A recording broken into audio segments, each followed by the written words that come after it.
So understanding the fires of bonds and agents, and so in the initial verse, bonds and agents are the names for affliction. So you understand that. Ignorance and deluded karma bind the body and the mind, which we'll come to in the next slide. So as a result of which we have bitter fruits. This is the fruition from our afflictions. And they can cause sentient beings to transmigrate amongst the three worlds, and so remain so in the sea of samsara, drifting endlessly without sight. So it's the Master's explanation. Bonds and agents are afflictions and are very painful. Now, I just want to cover these two lines, and let me explain to me the key learning points. The bonds of ignorance constantly drive our mind and body to react. We transmigrate among the four forms of birth and in the six realms. All these three are all within the three worlds. So it's within samsara. So we constantly in the sea of samsara, floating around without an end.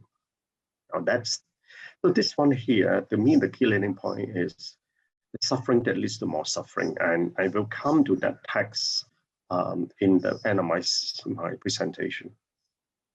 If there's an abundance of Dharma in our hearts, naturally, as we interact with people and things, engaging in spiritual practice.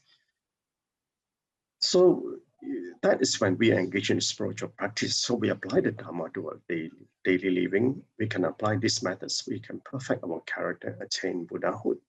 Now, this is the part. The second part is for suffering that ends suffering. Again, I will relate to that. These 2 points: suffering that leads to more suffering, and suffering that ends suffering. So essentially, you look at these two. There are two types of suffering, right? So the truth of suffering that we have, in whether it's here or here, we cannot run away from the suffering. So when a master is home, there are no disasters. But when he passes on, then disasters arise. Naturally, the master will do a good job of keeping the house in good shape. Moreover, he will take good care of his family. He upholds family duties and ethics. He is filial to his elders and provides an education for the younger generation. With these morals and virtues, he maintains order in the family to help everyone in harmony. So that's so essentially, this is the metaphor of the Buddha. So the Buddha has been here, and he took care of the house by giving the Dharma. So what happened is that when the master is no longer in the house, obviously, then the house will not be well maintained. The family will be in disarray. So what happened then that a house without a master? Without a master, things become easily disordered. In a state of disorder, people lack direction, so the house will be in danger. So the Buddha came to this world to give the Dharma that he had realized. He thought the principle behind his actions, but in the end, his time was limited. So he taught the children to always be cautious and prevent fires from starting. So that story, that metaphor here, refers to the Buddha. So after the Buddha, what was happening? Now we can see now 2,500 years after the Buddha, we are now in the Dharma degenerating age. And by the end of this, it will be the Dharma ending age, and Dharma will no longer be around. And that's exactly what is happening right now, as Masters explained. But no matter what he taught, it was all to have us be mindfully and faithfully accept and practice the teachings. So, in fact, I like to add this line, and the master is not around. And that's exactly, that was the question that Reverend Ananda asked the Buddha.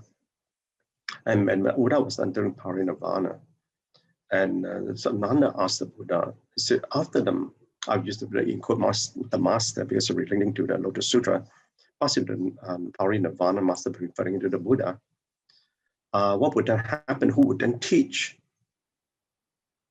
And what was the answer that the Buddha gave? So the lessons learned here, there are two types of suffering. Suffering that leads to more suffering, suffering that ends suffering.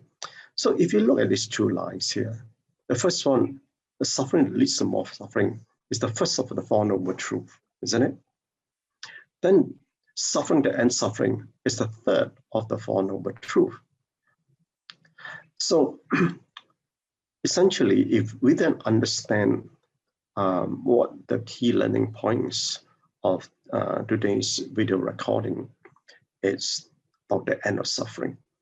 So, and the fourth noble truth, the way to cessation of suffering, is obviously for us is through the Lotus Sutra. And the arahats who listen to those hearers of the Four Noble Truth are transcended to causes and effect. They already understood and realized that they purified the karma. But then it's not good enough to attain Buddhahood. One has to have great compassion to attain Buddhahood. And that's another subject matter to be talked about. And there is a great master by the name of Asanga,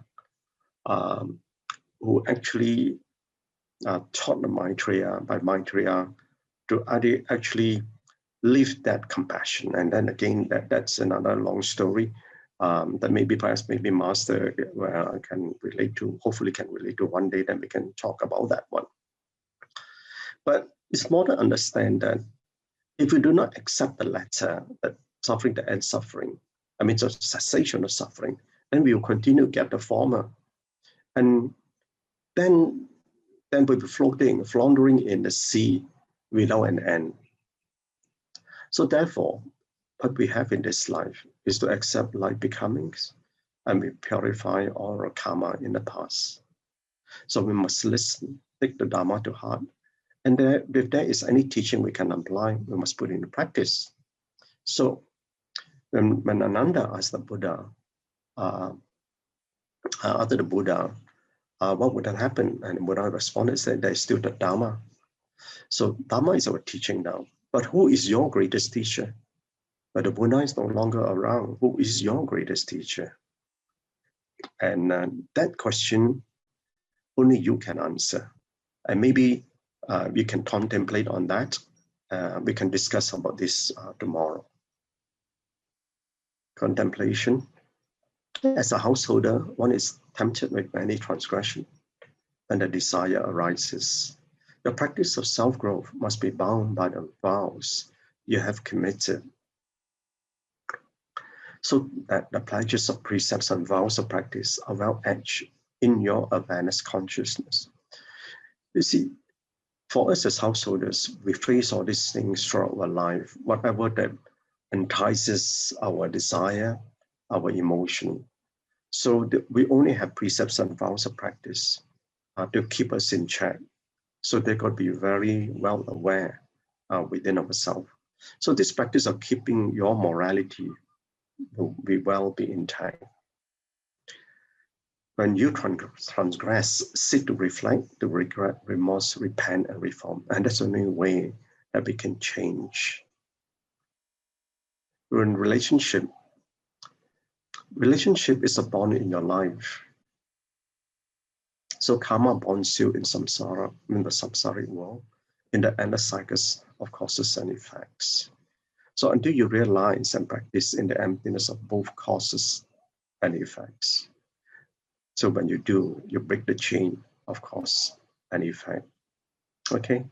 Emptiness of an effect ends the karmic chain of a cause.